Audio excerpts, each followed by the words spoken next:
and welcome back to Interpreting the Stars, where today we'll be jumping right back into the world of The Grudge with The Grudge.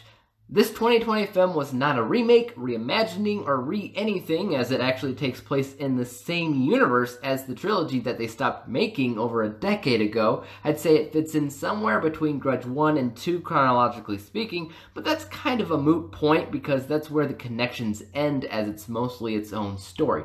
That being said, we've all heard horror stories of this horror film. Some have called it easily the worst horror film of the year, and most of you have heard it received an incredibly rare F rating from CinemaScore.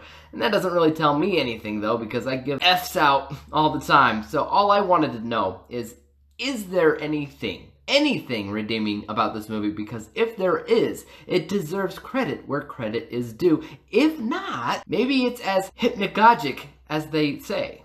Let's get cracking. This review is brought to you by the word of the day, hypnagogic, relating to the state immediately before falling asleep. The Grudge follows around a cop as she investigates a grisly crime scene of a woman who died alone. Yet, there also seems to have been a presence of something else where the woman died. It turns out the woman was attached to a home where two families were involved in murder-suicides, and she begins to dive deep into their stories to figure out a connection. Soon after, she discovers the thing that tormented those two families begins to focus on her. I'm not going to sit here and totally defend this movie while everybody else calls it garbage. Definitely not going to do that. It has its problems, but I did want to clear a few things up. A lot of people will say that this film feels messy, and it does. I agree with that. But at the same time, it's really important to know that there is a glue that holds everything together, and that's the cop. You know, in the movies where you watch a montage of cops posting a bunch of pictures and notes on a corkboard, stringing them all together with this red cord? Well, you can easily watch this movie with that in mind because that's what's happening. But instead of it just being pictures on a corkboard, they're using entire backstories for both families that died in this house. So plot-wise, that's what's happening. The cop's just learning about what happened, and so's the audience. However, here's the biggest problem. It's unnecessary, and like what most critics will tell you, it's messy. Actually, I had the same problem with the first Grudge film in 2004. It's just, it thinks it's an engaging mystery that people want to know how it started, and that's not it at all. We all know it's a curse. We all know that things are going to pop out at us at all sides from beginning to end, but I personally think that audiences would rather want to know what you're going to do about it once it starts than to know its origins. So systematically, this film follows the same basic path that the first 2004 Grudge took, which also felt messy because it also had a bunch of flashbacks in order to reveal a mysterious past, and I just didn't care.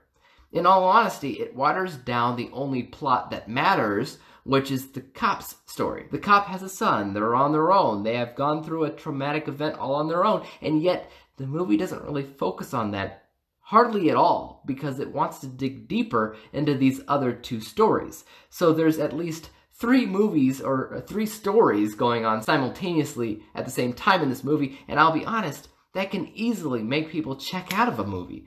As for being a horror film, I really don't care if you want to be the temporary horror film that relies on jump scares, or the deep well, making the audiences think, giving them nightmares at night, making them want to turn on lights. I don't care. They're both effective in their own special ways as long as they utilize rising tension to their advantage. I would say that The Grudge is easily just a jump scare horror film, as the series has always been in the past, but it doesn't always utilize rising tension very well. Certain times I think it works and makes me want to close my eyes before something happens. But more often than not, the jump scares don't work at all because there is no rising tension, no rising music, no nothing. Something pops out, but it doesn't feel like you're supposed to be scared of it because of how they did it, especially the first scene of the movie. Something pops out and you're like, wait. Was that supposed to make me jump? Was it supposed to make me hold my breath? Was it supposed to make my heart skip a beat? Because it does none of that.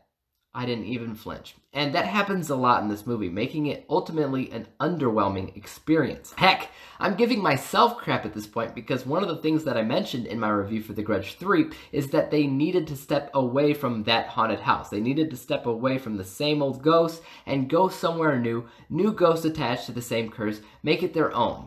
And that's actually what they did in this movie. And because of that, nothing's memorable. The ghosts are copy-paste typical looking ghosts from 1,000 other horror films. The haunted house itself just looks like a typical suburban house, and it doesn't stand out.